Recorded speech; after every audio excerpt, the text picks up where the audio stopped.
que este. Es igualito. Inhibidor de santina oxidasa. Igualito, el otro es inhibidor de la santina oxidasa, pero es un inhibidor no purínico, ¿ya?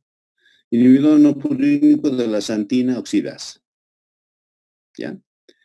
Este, entre los fármacos para la gota, es el más nuevo. Ha debido salir hace unos 3 años y alguito, no es más. Y su mecanismo de acción, ya inhibidor no purínico de la santina oxidasa, sus parámetros farmacocinéticos también se da por vía oral. En 1 hora ya está en plasma, hasta 1 hora y media. No se conoce bien su grado de biodisponibilidad ni el volumen de distribución. Se presume que es altísimo, 50 litros kilo peso. No se conoce bien todavía. Metabolismo hepático, oxidación. Vida media de 5 a 8 horas. Eliminación renal y hepático. Hasta ahí yo creo que está facilito. ¿Cuál es el efecto adverso? Trastornos en la función hepática. Entonces, como produce trastornos en la función hepática, siempre en forma periódica a un paciente que tiene gota hay que pedirle función hepática, pruebas de función hepática. ¿Ya? Otros efectos adversos, los que siempre se producen, ¿no? Náuseas, vómitos. Esto es especial, ¿no? Artralgias y exantema. Después, trastornos hepáticos, a lo cual hay que pedir pruebas de función hepática. Y aquí hacen, ¿no? En laboratorio, ¿en cualquier laboratorio hacen pruebas de función hepática? ¿Para quién está indicado? Para hiperuricémicos con crisis de gota. No es al revés, ¿no? Para que pacientes que tienen gota, no. Los que tienen hiperuricemia es esto, ¿ya? En Oruro hay esta tableta, de 40 y de 80 miligramos. Y siempre hay que empezar con lo más bajo, 40 miligramos, y viendo cómo va disminuyendo el ácido úrico. Bien, ¿alguna pregunta del Febuxostat? Cuando no preguntan, jóvenes, yo asumo pues que han entendido y paso. Porque si ustedes me preguntaran, vuelvo otra vez hasta que entiendan. Nadie se va a enojar. Pero siempre les digo, pregunten. Bien, voy a volver atrás para que entiendan algo. Hemos dicho que la gota es una depósitos de urato monosódico, ¿no? Y que la forma de medir esta cantidad de urato que tiene el cuerpo es medir el ácido úrico. Entonces, les he dicho, ¿no? Hay que tratar de 2 formas. 1, bajar la inflamación, ¿sí? Y bajar la hiperuricemia. ¿Ya? Para bajar la inflamación tenemos colchicina, allopurinol y febuxostat, ¿no? También estos dos sirven para bajar el ácido úrico. Ahora, se hace una prueba en el paciente, ¿ya? Se hace una prueba. Si en esa prueba yo demuestro que en orina hay 700 miligramos de ácido úrico en 24 horas, ¿no? Orina de 24 horas, y la función renal es normal, el problema es que se está produciendo mucho ácido úrico. Entonces ahí hay que usar fármacos que inhiban la producción de ácido úrico, que son el allopurinol y el febuxostat. Pero si la eliminación es menor de 700, entonces está fallando la eliminación de ácido úrico. Para eliminar ácido úrico hay que dar úricosúricos, ¿ya? Para eso es esto, ¿ya? Úricosúricos. Entonces son fármacos, ahí tenemos el probenecid, sulfimpirazón y benzbromarón, úricosúricos. ¿Qué hacen estos fármacos? Disminuyen los depósitos corporales de ácido úrico o de uratos. En el cuerpo humano estos depósitos se llaman tofo. Por eso los pacientes que tienen eso se llama gota tofácea. ¿Ya? Entonces tienes que bajar con estas drogas estos tofos. Los tofos son como tumorcitos chiquitos, como una arvejita, chiquititos, que se encuentran en los cartílagos. Con mayor frecuencia el cartílago del pabellón auricular. Entonces, si vos estás haciendo un buen tratamiento úrico, esos tumorcitos del pabellón auricular tienen que perderse, ¿ya? Son ácidos, el probenecid, la benzbromarona y la sulfimpirazona son ácidos orgánicos y actúan en el transporte aniónico del túbulo renal. Hemos dicho que el ácido úrico, cuando se elimina por el del cuerpo, lo hace por el riñón. ¿Cómo lo hace? Ya les he explicado, estoy recordando para que entiendan. Se elimina por filtración, por secreción tubular y reabsorción tubular, por los tres mecanismos del riñón. Y que solo se elimina el 10% de lo que se ha filtrado. Vale decir que la reabsorción es muy importante, ¿no? En la concentración de ácido úrico. ¿Qué hacen estas drogas? Inhiben esa reabsorción. Entonces se va a eliminar todo lo que se filtra. ¿No ven? Porque la secreción tubular también va a ser inhibida, aunque es mínima la secreción. ¿Han entendido hasta ahí? Fácil, ¿no? Es su mecanismo de acción. Dice bien clarito, ¿no? El ácido úrico se filtra, se reabsorbe y se secreta. Los úricos ¿qué hacen? Afectan este sitio de transporte de modo que disminuye la reabsorción. También disminuye la secreción de ácidos débiles, como la penicilina, por ejemplo, ¿no? Entonces, si estás haciendo bien el tratamiento, ¿cuál es la consecuencia clínica? Que va a eliminarse ácido úrico, disminuye el tamaño de los depósitos de urato, de los tofos, ¿no? Aunque la concentración plasmática no se modifique, pero estás bajando los depósitos. Ahora, ¿qué hay que tomar en cuenta? Y está entre comillas. Como estás eliminando más ácido úrico que lo normal, entonces el paciente tiene que tomar mucho líquido, porque estos moléculas de ácido úrico se pueden unir y van a formar cálculos renales de ácido úrico. Entonces, para evitar eso, tienes que darle mucho líquido o alcalinizar la orina, ¿no? Casi cerca a 6 o encima de 6 incluso. ¿Para qué está indicado estos úricos?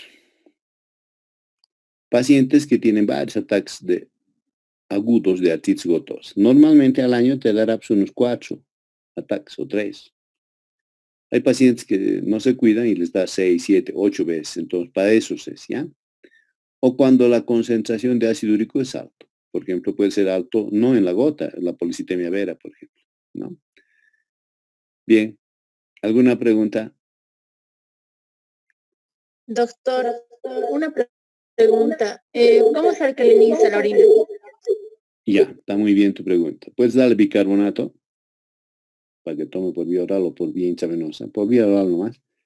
Y si no tienes bicarbonato o el paciente tiene hipertensión, por ejemplo, porque el bicarbonato tiene sodio, hay que aumentar volumen nomás. Si normalmente tomaba 1 litro y medio de agua al día, al de tomar el doble, hasta 4 litros. Entonces va a orinar más. Ese aumento de volumen ya produce que suba el pH en la orina, ¿ya? Y esto que te estoy hablando, ya se habla en generalidades. Ya se habla en generalidades. Bien. No contentos con eso, algunos científicos han seguido estudiando la gota y han encontrado fármacos uricolíticos, es decir, que destruyen el ácido úrico. Son la rasburicasa y la pegloticasa. Este es de nueva generación, ¿no? Nuevo también es. ¿Ya? Entonces son fármacos recientes, dicen, recientemente una nueva forma terapéutica farmacológica, ¿no? Que es oxidar el ácido úrico, que lo convuelve en compuesto final a la antoína, pero aquí también, antes de ser a la antoína, forma compuestos superóxidos, ¿no? Que son 10 veces más hidrosolubles que el ácido úrico y entonces fácilmente se elimina por vías renales. Entonces tenemos la zasburicasa, que es una forma de urato oxidasa recombinante, que ahí está donde se obtiene de un Saccharomyces cerevisiae, es un hongo. Esta droga va a oxidar el ácido úrico, como les decía, y forma anión superóxido, que es neutralizada por los antioxidantes endógenos. Ahora, esta zasburicasa es su mecanismo de acción, ¿no? Esta zasburicasa en pacientes que tienen déficit genético en su membrana de glóbulos rojos, de glucosa 6-fosfato deshidrogenasa, puede producir hemolis o anemia, ¿ya? O a veces el exceso de este anión superóxido puede producir hemolis, que no es frecuente. Fíjense, pero lo espectacular de su efecto. La zasburicasa en 4 horas baja ya los niveles de ácido úrico.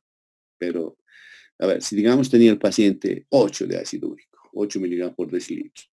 Después de unas 4 horas con zasburicasa va a tener 4. miligramos de ácido úrico, ¿no? Es bastante importante, ¿no?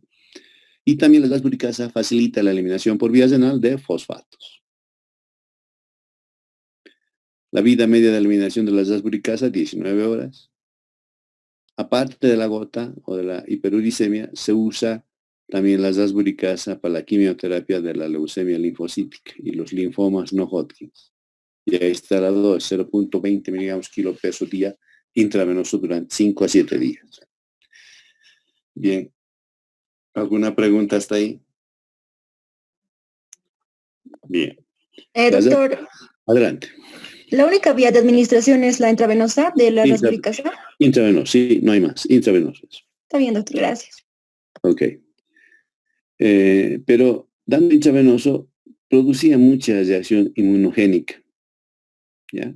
Entonces siempre había que dar con previa dexametasona. Todo. Para evitarse eso, se ha creado la uricasa pegilada. Está bien escrito, ¿ya? Pegilada, que es la pegloticasa. Esta ya no es inmunogénica, esta no da nada, ¿no? Solo baja el ácido úrico. 8 miligramos intravenoso lento y se da cada 15 días. Y tienes que dar 12 o 14 semanas, 12 o 14 dosis, ¿no? Y te lo va a bajar espectacularmente los niveles de ácido úrico, por debajo de 6 miligramos por decilitro. Eso es antiinflamatorios y antigotosos. ¿Ya? Ya hemos terminado. Ahora vamos a ver esta parte es mi aporte nomás, ¿ya? Vamos a ver cómo se usan los AINES. Entonces, los AINES, cualquier AINE, ¿ya? AINES en general estoy hablando, sirven para bajar el dolor, la naturaleza e intensidad del dolor, cualquier dolor, agudo o crónico, y mejoran los procesos inflamatorios de cualquier etiología, agudo o crónico. No hay que decir, la primera línea de AINE es la segunda no, cualquiera. ¿Ya? Y entonces, como hay tanto fármaco, tienes que basarte en criterios para su uso. ¿Qué criterios? La eficacia clínica, la tolerabilidad por parte del paciente, y está mal que hable así, pero el precio también importa. ¿Ya? Por ejemplo, si vamos a decidir tratamiento en una paciente con un proceso inflamatorio reumático, no se va a curar nunca. Entonces, lo que vas a hacer con AINES es mitigar su dolor, su molestia, su impotencia. Pero curarle no. Entonces, siempre va a venir. Entonces, a ver, yo les cuento mi experiencia. A veces vienen y me dicen, doctor, en la caja me han dado diclofenaco y no me hace nada. Listo, cambio. ¿No ven? Cambio y digamos que el cambio le ha hecho bien, pasa unos 2 meses, vuelve y me dice, doctor, lo que me ha dado está bien. Vuelve, le doy 8 ya también. Le cambio. Y después vuelve, de otros 2 meses vuelve. Ahí le doy diclofenaco. Y me dice, no, pero ya me han dado diclofenaco. No, diclofenaco de una buena marca. Por ejemplo, Bayer. No estoy haciendo propaganda de nadie, ¿eh? Bayer, por ejemplo. Un ejemplo les voy a dar. A ver, si yo tengo dolor de muela y en intensidad yo le doy el número 10, fuerte me está doliendo. Tomo diclofenaco así de un laboratorio no muy respetable, me va a bajar el dolor a 9. Me va a seguir doliendo. Pero a ver, tomen de la Roche o de la Bayer o de Schering. Si me está doliendo 10 con diclofenaco, me va a seguir doliendo, pero seguramente 3 o 4 a lo mucho. Notan, ¿no es la diferencia? Ahora, ¿por qué les hablo de esto? ¿Y por qué hablo de precio? Porque el paciente reumático no se va a curar, va a mitigar su dolor. Y a veces le das bolas de receta, va a la farmacia y dice, ¿tiene este producto? La farmacéutica mira, sí, diclofenaco, por ejemplo, de la Bayer, digamos, pongo. 30 tablets siempre estoy, bien.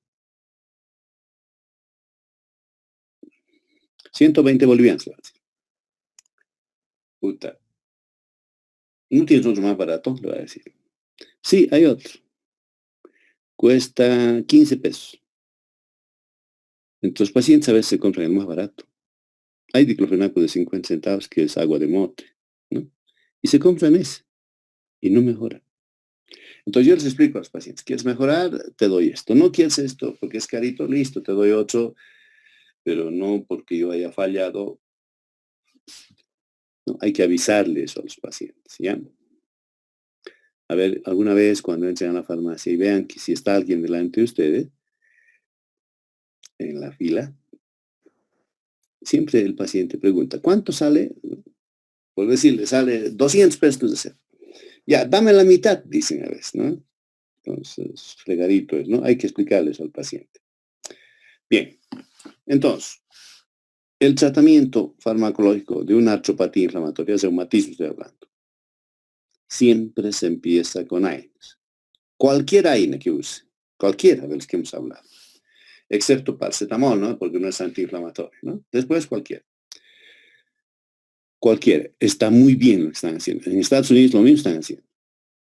Y de segunda línea, aquí sí ya son especiales los fármacos, ¿no? Que modifican el desarrollo de la enfermedad, ¿no? Es decir, no te dejan deformar.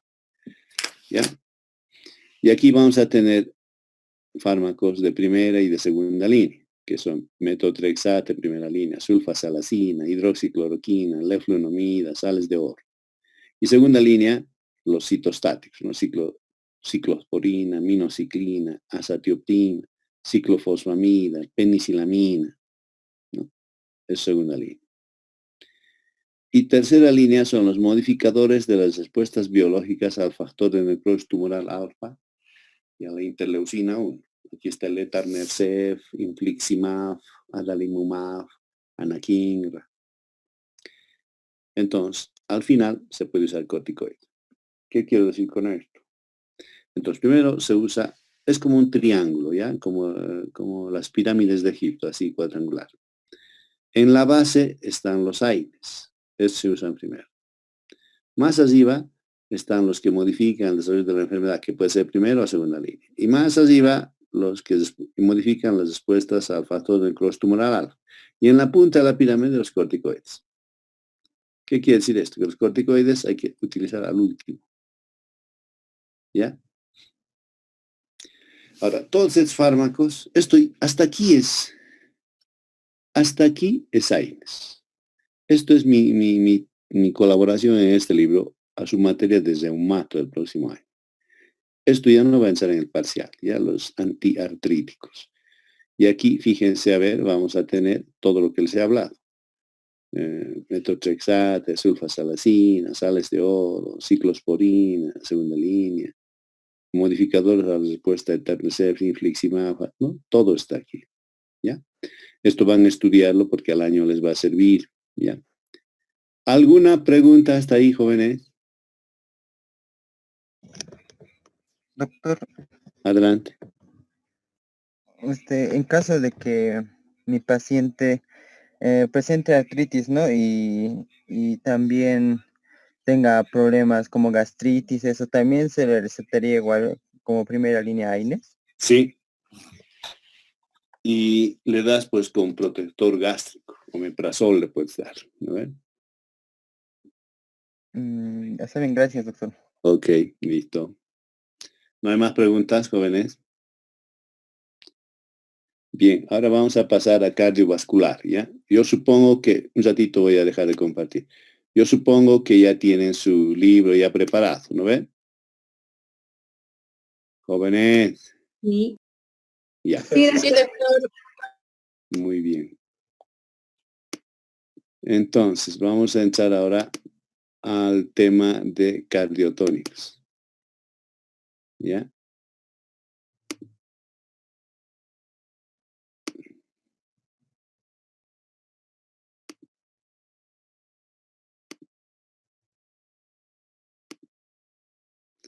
Bien.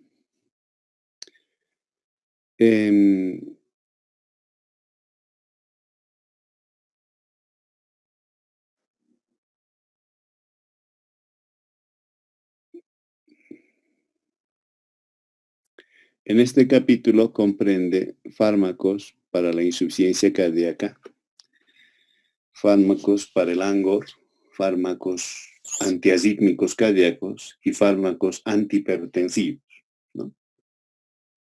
Bien, Vamos a empezar entonces. Primeramente, un poquitito vamos a recordar fisio, la parte que nos interesa que recuerden para que sea mucho mejor el aprendizaje de cardiología. ¿Ya? Bien, aquí estamos entrando. Todos tienen su libro, ¿verdad, jóvenes? Ya les he avisado la semana anterior ya. Sí, doctor. Bien, ok, muy bien. Y si alguien no tiene, tengo todavía para vender. ¿Ya? Unos 5 más debo tener todavía. Bien, no es obligatorio, pero si no quieren, nadie se enoja.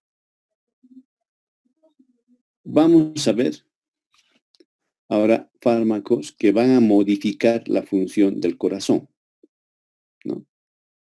Sobre todo la función inotrópica del corazón, ¿ya?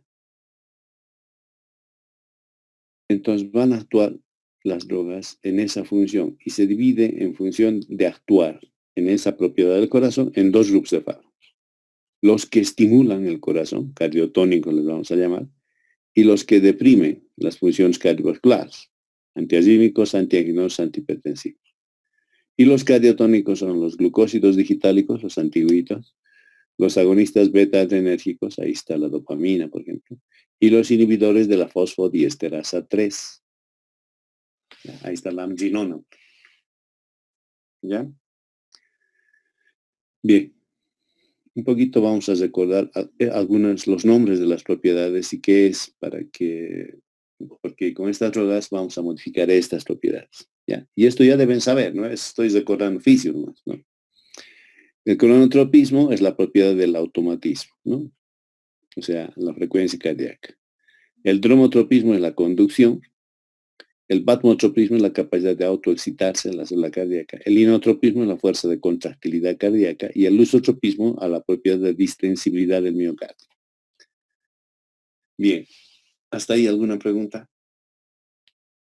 Esto es fisio, estamos recordando. Después con los fármacos también se afecta el gasto cardíaco.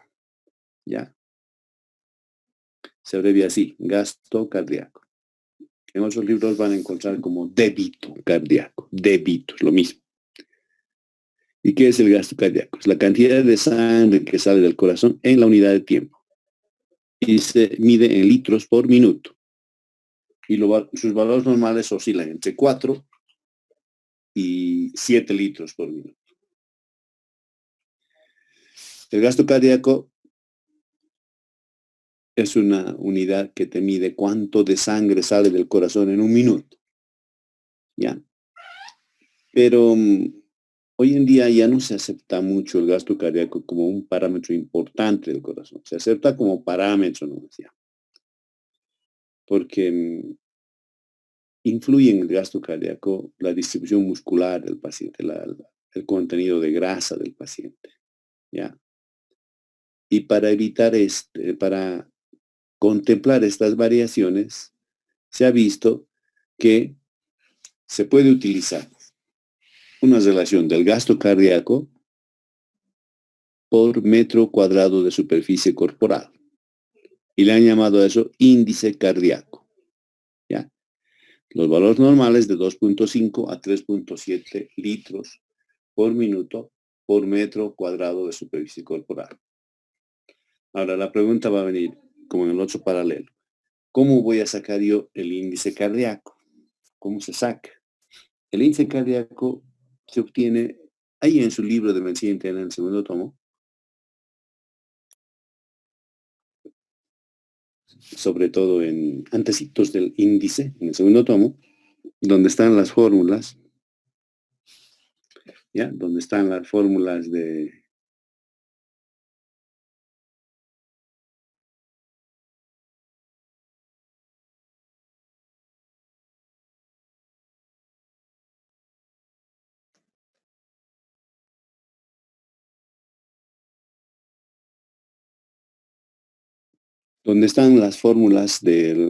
del índice cardíaco.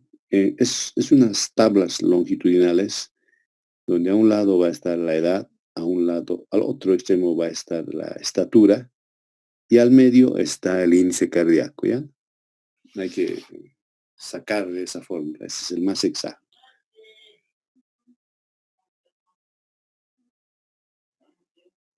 Bien. El gasto cardíaco es el producto del volumen sistólico, ¿no? Volumen eyectivo sistólico, ¿no? Por la frecuencia cardíaca. ¿Ya? Y es el principal valor que se toma en cuenta para ver cuánto de aporte de sangre está en los tejidos. O dicho de otra forma metabólica, cuánto de oxígeno y nutrientes se aporta a los tejidos, ¿ya? En un minuto. Entonces vamos a ir determinando algunas cosas.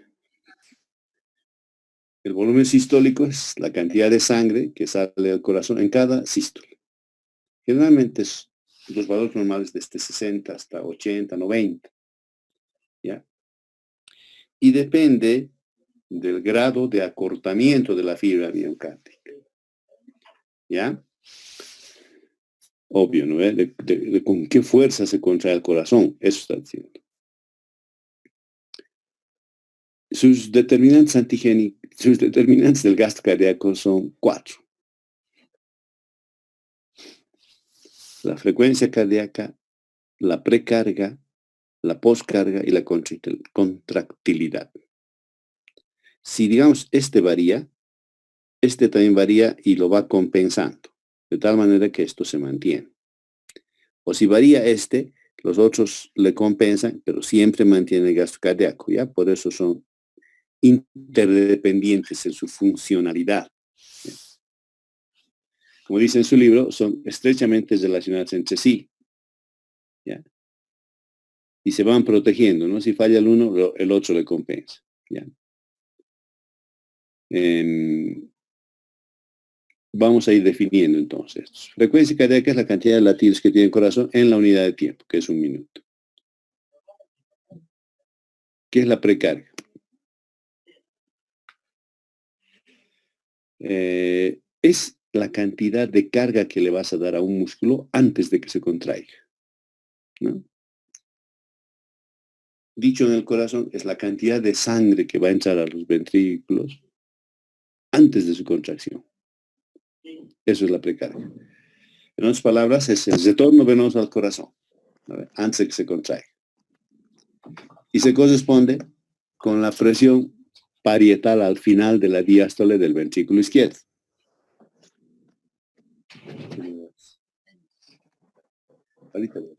Del ventrículo izquierdo. ¿Ya? Se puede medir esto con ecocardiografía bidimensional. Es el volumen final diastólico. ¿Ya? En la insuficiencia cardíaca está aumentada la precarga. ¿Ya? Entonces hay reducción del volumen sistólico, ¿no? Y eso aumenta el volumen de sangre de la cavidad del ventrículo al final de la diástole, ¿no? ¿Alguna pregunta de la precarga antes de pasar a qué valores depende, de qué factores? ¿Han entendido bien lo que es la precarga?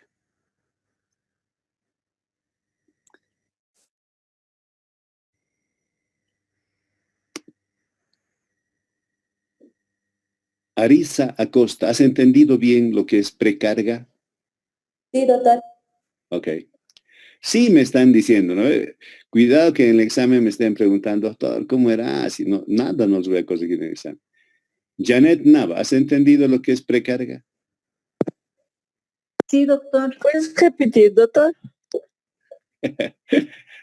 Es la cantidad de carga que le vas a dar a un músculo, ¿no? Para que lo mueva ese músculo esa carga, ¿no? Antes de que se contraiga, eso es la precarga. Y dicho en el corazón es toda la sangre que entra al ventrículo para que se contraiga. ¿Ya? Esa es la precarga. Y si lo aplicamos al corazón bien cesado, es el retorno venoso. ¿Cuánto de sangre ha vuelto y ha entrado a los ventrículos para que se contraigan? Eso es la precarga. Todavía no hay contracción. ¿Hasta ahí han entendido? Sí, doctor. Ok. Ahora vamos a ver de qué factores depende esta precarga. Depende del retorno venoso, se dice, ¿no ven? Depende de la presión hidrostática venocapilar, del volumen, del tono venoso. También depende de la presión intratorácica y de la bomba muscular esquelética. ¿Sí? Por ejemplo, el retorno venoso, si el paciente tiene una hemorragia, ya no va a ser el mismo, ¿no? Entonces baja la precarga, ¿no ven? Bien. También depende de la contracción auricular. Recuerden que la aurícula también tiene sístole, y en la sístole genera la presión en el ventrículo para que se abra la válvula aórtica, ¿no ven? Entonces depende de la contracción o sístole auricular, que es la última etapa del vaciamiento de sangre de las aurículas a los ventrículos, pero que le genera presión. También depende de cómo se va a distender el ventrículo, ¿no ven? Y esto depende del ventrículo de factores intrínsecos o propios del corazón, ¿no? Como ser el espesor de la pared muscular, la composición de esa pared, el compliance de esa pared, los factores extracardíacos, por ejemplo, que disminuyen la distensibilidad, por ejemplo, la pericarditis o un desame pericárdico. Doctor, se le escucha entrecortado como... ¿Y ahora yo qué hago?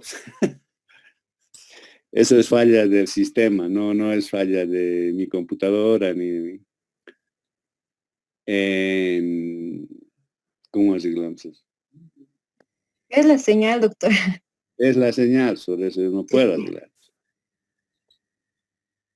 De ustedes es su señal, porque yo tengo buena señal aquí en casa. Por mi parte, doctor, se escucha muy bien.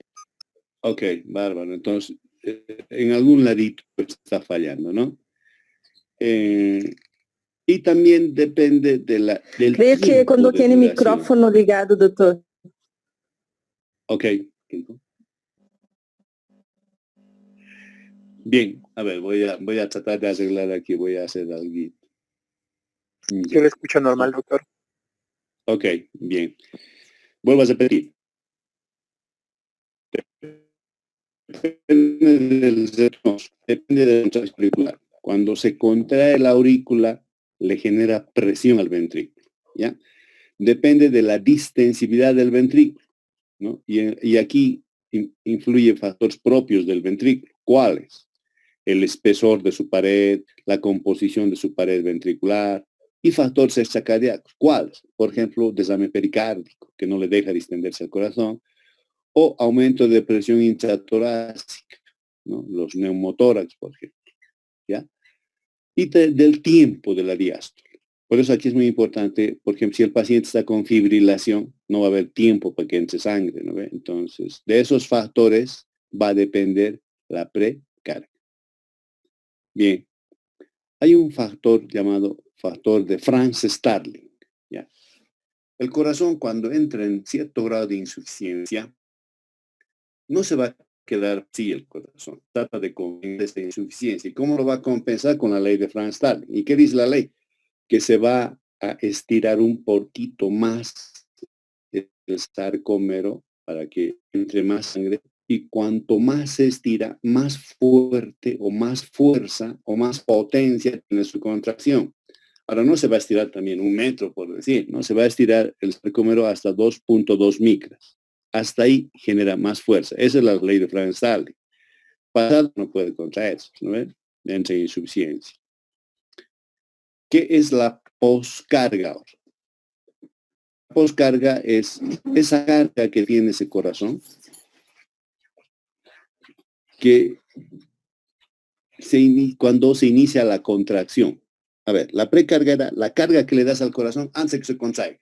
La poscarga es, con esa carga se contrae. Eso es la poscarga, ¿ya?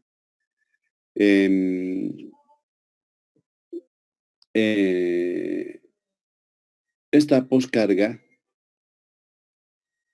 ¿cuál es su principal obstáculo, digamos? Es la resistencia de la microcirculación, ¿no? Entonces, el corazón tiene que hacer una fuerza para vencer esa resistencia de la microcirculación, ¿ya? No tanto de la aorta, porque la aorta es elástica. Entonces, va a entrar gran cantidad de sangre a la aorta y la aorta va a aceptar todo lo que entra. Como es elástica, se estira un poco y después va bajando la circulación y se vuelve continua, pero pulsátil, es lo que ustedes palpan, ¿no? El pulso, ¿sí? Y a nivel de la microcirculación, la presión es mayor, ¿no? Entonces la sangre circula muy lentamente a nivel de la microcirculación. Si nosotros queremos medir la resistencia vascular periférica, que se mide en dinas, son casi de 1200 a 2000 dinas en la resistencia, ¿ya? Que se expresa en la presión arterial con la presión diastólica, ¿sí? Entonces, cuanto mayor sea la poscarga, mayor será la fuerza que tiene que extenderse y mayor será la tensión parietal de ese ventrículo izquierdo, ¿no ven? Por ejemplo, si un paciente es hipertenso, digamos que tiene presión 150, 100, digamos. Ese 100 que tiene que vencer el corazón es lo que le lastima al corazón, ¿no? Eso es la poscarga. Tiene dos determinantes la poscarga, la presión sistólica intraventricular y radioventricular. ¿Qué es la presión sistólica intraventricular? Es la relación directa con la impedancia al flujo aórtico, es decir, con la resistencia que le ofrecen al flujo aórtico, que va a depender de la compliance de las grandes arterias, de la viscosidad sanguínea, del volumen intraarterial y la resistencia vascular periférica. Esta última, sobre todo, aquí está. Esta última es el factor más importante que regula la integral. ¿Ya? Y el radioventricular se correlaciona con la dilatación que logra el corazón con la precarga. ¿Y qué es la contractilidad? Es la inotropía, es la fuerza contráctil del corazón o la de los elementos de actividad de interactuar entre sí, ¿ya? La contractilidad puede aumentar el gasto cardíaco independiente de la precarga y la poscarga. Ahora, para que se contraiga el corazón necesita energía. ¿De dónde viene? Del ATP y de los iones de calcio. En fisiopato, ¿ya han llevado insuficiencia cardíaca? Contésteme, jóvenes.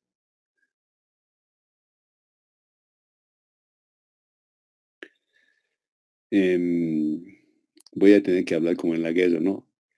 En fisiopato, ¿ya han llevado insuficiencia cardíaca? Cambio, voy a tener que hablar, ¿no?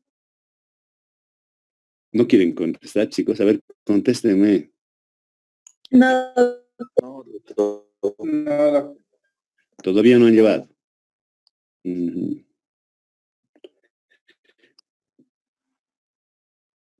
A ver, así, a manera rápida. El corazón, para contraerse, saca energía de los hidratos de carbono, de los cuerpos cetónicos, del azúcar, ¿ya? Genera energía. ¿Y cuál es la energía? El ATP y la creatinfosfoquinasa, que no está aquí. Y usa esa energía. Cuando no genera buena energía, hay insuficiencia cardíaca. ¿Y dónde se ve? En la propiedad inotrópica. Va a disminuir la propiedad inotrópica, ¿ya? Entonces, ahora, para eso nosotros vamos a dar fármacos. ¿Para qué? Para aumentar esa fuerza inotrópica. Ya. Ahora, con esa previa ayuda, aquí tiene un resumen de todo lo que les he hablado. La precarga es la cantidad de sangre que está volviendo. La contractilidad es la fuerza que va a mover esta sangre. Y la poscarga es la resistencia que tiene que vencer esto para vaciarse, ¿no? Aquí influye mucho la frecuencia cardíaca. Cuando se vacía esto, eso es el volumen minuto o gasto cardíaco. Bien, vamos a ver ahora al tema, vamos a pensar. Farmacología de la insuficiencia cardíaca. ¿Hasta ahí alguna pregunta, jóvenes?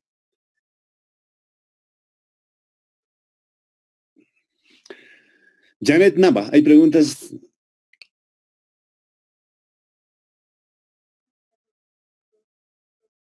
Eva, no, Janet. para mí, doctor. No, pues Janet Brasil te voy a decir, ya no me acuerdo tu apellido. ¿Cómo es tu Ya, apellido? está bien. ¿Cómo es tu apellido? Lima. Janet. Es que eso es parecido, doctor. Sí, Lima Proenza debe ser, ¿no? Proenza. Sí, estoy leyendo. Bien,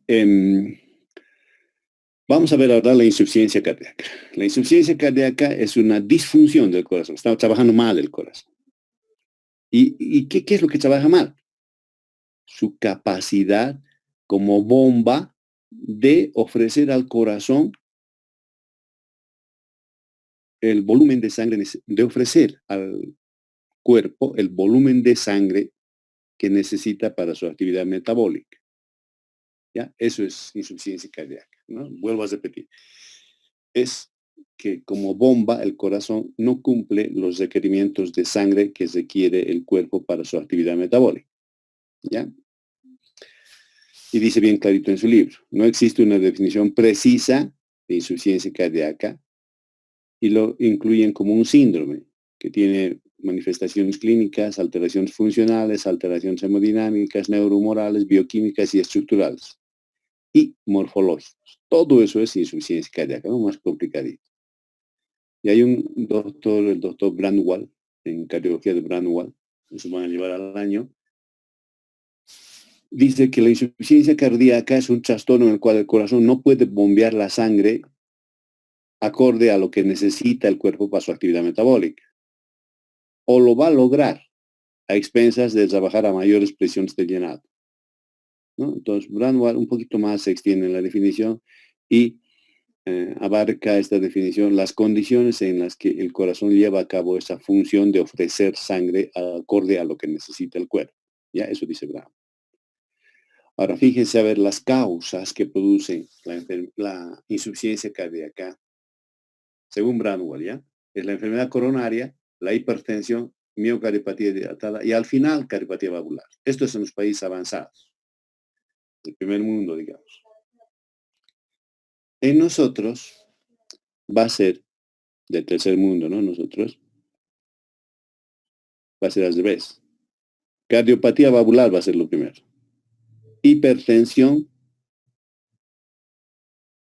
diabetes y enfermedad coronaria. Así es en nuestro país. ¿Ya? Bien. Ahora, los pacientes que tienen un infarto previo son esos pacientes que pueden desarrollar 10 veces más insuficiencia cardíaca que los pacientes que no han tenido infarto previo. Esto también ha cambiado. La insuficiencia cardíaca ahora se puede registrar en cualquier grupo etario. Aunque siempre la frecuencia es mayor en adultos, pero en cualquier grupo etario. En mis tiempos, cuando estaba estudiando, yo era adultos mayores. Hoy es en cualquier grupo etario, ¿no? Han cambiado, pues, nuestros hábitos de alimentación, ¿no? Y a objeto, no, a ver, para lo que nos interesa en fármaco, de la clasificación de insuficiencia cardíaca, yo voy a tomar la insuficiencia cardíaca con sustrato fisiopatológico. ¿Qué quiere decir esto? La insuficiencia cardíaca yo la voy a describir en función de las propiedades inotrópicas o contráctiles. Entonces, si voy a clasificar así, hay dos tipos de insuficiencia, con disfunción sistólica o de llenado y con disfunción diastólica, ¿no? El de llenado. Bien, ¿han entendido esa parte? Es decir, para fármaco, para que entiendan mejor, hay varias clasificaciones de insuficiencia cardíaca. Pues. Puede ser insuficiencia cardíaca derecha, puede ser insuficiencia cardíaca izquierda, insuficiencia cardíaca de gasto alto, de gasto bajo, insuficiencia cardíaca congestiva, insuficiencia cardíaca aguda, crónica.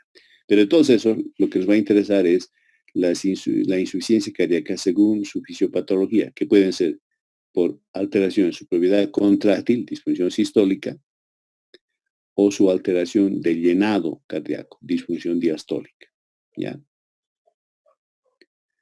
Puede haber también predominio de función ventricular izquierda o derecha, o de gasto, todo eso, ¿no? Bien, no nos interesa mucho eso. Y aquí vamos a ver una clasificación funcional, fisiopatológica. Insuficiencia cardíaca con disfunción sistólica e insuficiencia cardíaca con disfunción diastólica. ¿No?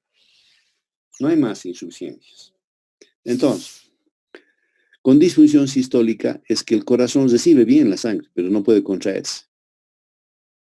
¿Y qué es lo que baja? La fracción de eyección ventricular, menor del 40%.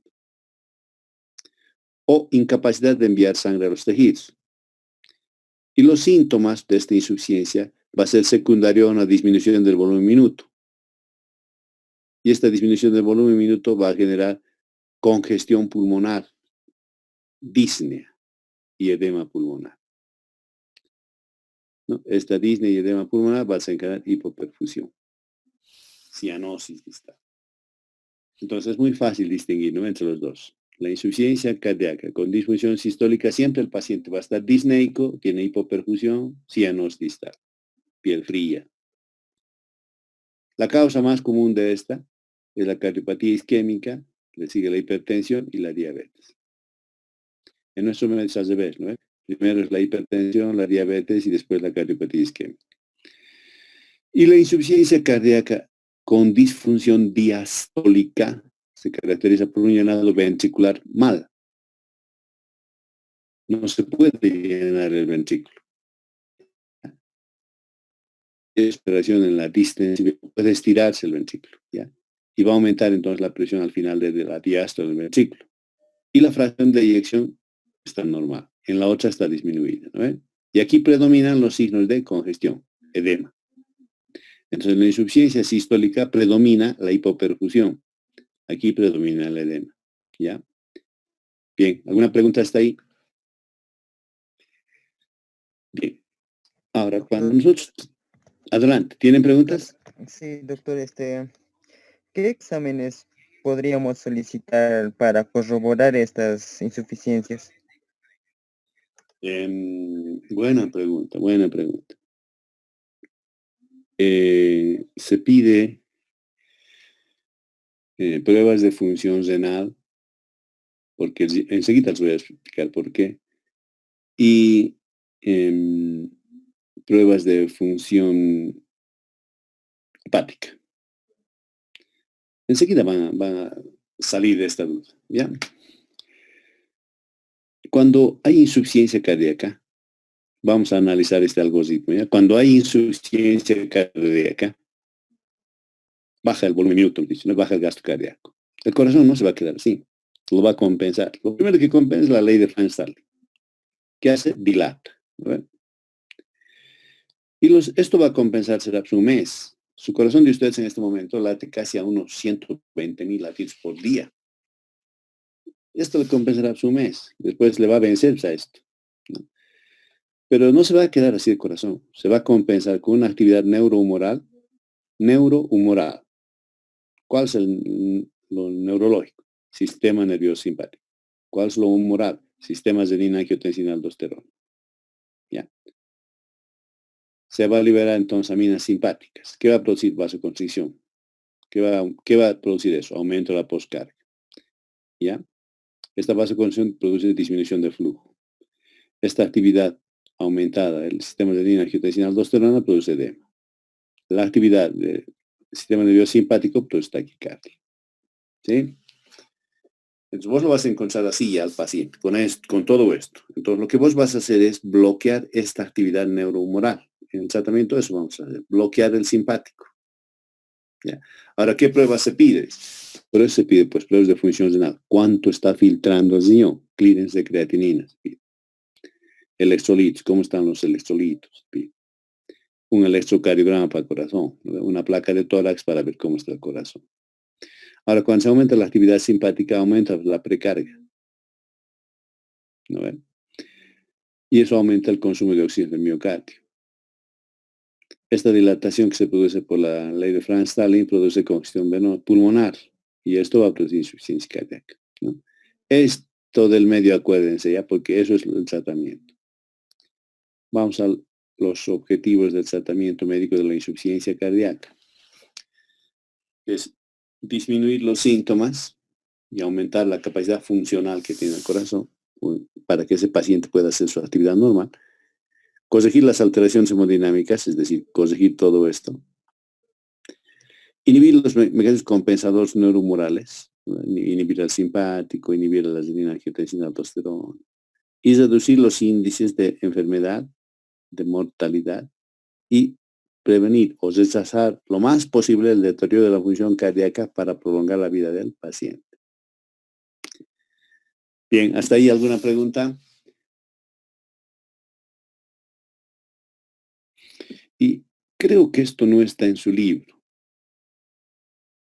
La New York Heart Association ha clasificado la insuficiencia cardíaca en 4 clases funcionales según los síntomas y capacidad al ejercicio físico. ¿Cuáles son las clases? La clase 1 incluye pacientes que tienen insuficiencia cardíaca, pero no limita su actividad física. La clase 2, en reposo no presenta ningún síntoma, pero en actividad física ya produce síntomas, palpitaciones, disnea, fatiga. Produce.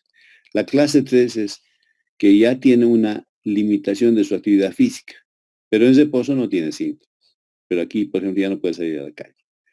Y la clase 4 es que presenta síntomas aún en reposo, ¿ya? Que aumentan con cualquier actividad física. Eso es la clasificación de la anemia orgeal. ¿Ya? Han copiado esto porque esto no está en su libro. Doctor, Sí. y la actividad física, entonces, ¿se elimina o se mantiene, digamos, en estos pacientes? Cuando tienes insuficiencia cardíaca, se limita pues, la capacidad física. Y digamos, mientras más grave es la insuficiencia cardíaca, más limitada está tu capacidad física. O sea, a tal grado que en reposo ya tienes disnea, ¿no? Entonces, lo que vas a hacer con tu tratamiento es disminuir esa limitación de su actividad física. No ¿Y lo vas si a curar. continúa la actividad física en un paciente No. que En tiene... un paciente cardíaco que tiene insuficiencia hay que prohibir la actividad física, ¿no? Para volverlo a lo normal. Después puede volver a hacer, ¿no? Pero primero hay que volverle a su actividad normal. Está bien, doctor. Bien. Entonces, para ese corazón insuficiente, lo que la farmacología te ofrece son fármacos inotrópicos, positivos se llama, que aumentan la fuerza de contracción, para aumentar la contractilidad, ¿eh? ¿Para qué aumentan la contractilidad? Para mantener un volumen minuto y que sea acorde a las necesidades metabólicas del organismo, ¿no? Bien. Entonces, estos fármacos inotrópicos, creo que esto no está en su libro, está indicado para los pacientes inotrópicos, ¿no? Con insuficiencia cardíaca de tipo sistólica, que tiene reducción de fracción de eyección, en presencia de signos de congestión, por ejemplo, aumento de la presión telediastólica del ventrículo izquierdo y la presión capilar pulmonar, en la hipoperfusión tisular, piel fría, sudorosa, disfunción hepática y conmoción mental. Para eso sirven los fármacos inotrópicos positivos. ¿Y cuáles son los fármacos inotrópicos positivos? Son los digitálicos, los agonistas de los receptores beta-adrenérgicos, ahí está la dopamina, por ejemplo, los inhibidores de fosfodiesterasa, ahí está la amginona, y los inhibidores de la fosfodiesterasa sensibilizador al calcio, ahí está el levosimendan y el pimobendan. ¿Ya? Eso no es, vamos a ver, estos 4 grupos cardíacos, digo, 4 grupos de fármacos para afecciones cardíacas.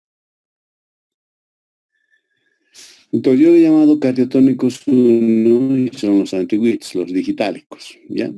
Aquí vamos a quedar, ¿ya? Cardiotónicos 1. ¿Alguna pregunta, jóvenes? ¿Hasta ahí? ¿No hay preguntas, jóvenes? No quieren siempre preguntar, ¿no? Doctor, Sí. saliendo de temas, quería pedirle si podía repetir los temas de los que vamos a dar repaso el siguiente jueves. Es después de... A ver. El primer tema de farmacología, yo estoy con mi libro, el mismo que tienen ustedes. El primer tema era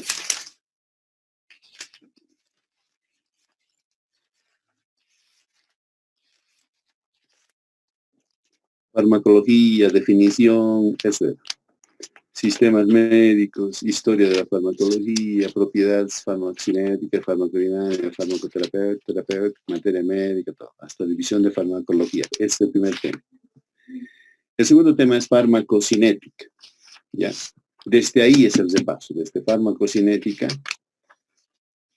hasta todo lo de generalidades, ¿no? Aquí va a entrar farmacocinética, después va a entrar vías de administración, oral, rectal, parenteral, ¿no? Después eliminación de fármacos, biotransformación de fármacos, después va a empezar farmacodinamia, mecanismo de acción de los fármacos, lugar de acción de los fármacos, qué es acción, qué es droga, qué es placebo, qué factores modifican la dosis de la droga, acción combinada de las drogas, síntomas de intoxicación, contraindicación de las drogas, farmacodependencia. Hasta ahí, nomenclatura de las drogas, hasta ahí es la segunda práctica. ¿Ya? Bien. Esa práctica vamos a dar así escrito nomás, el día jueves. ¿Alguna pregunta más, jóvenes?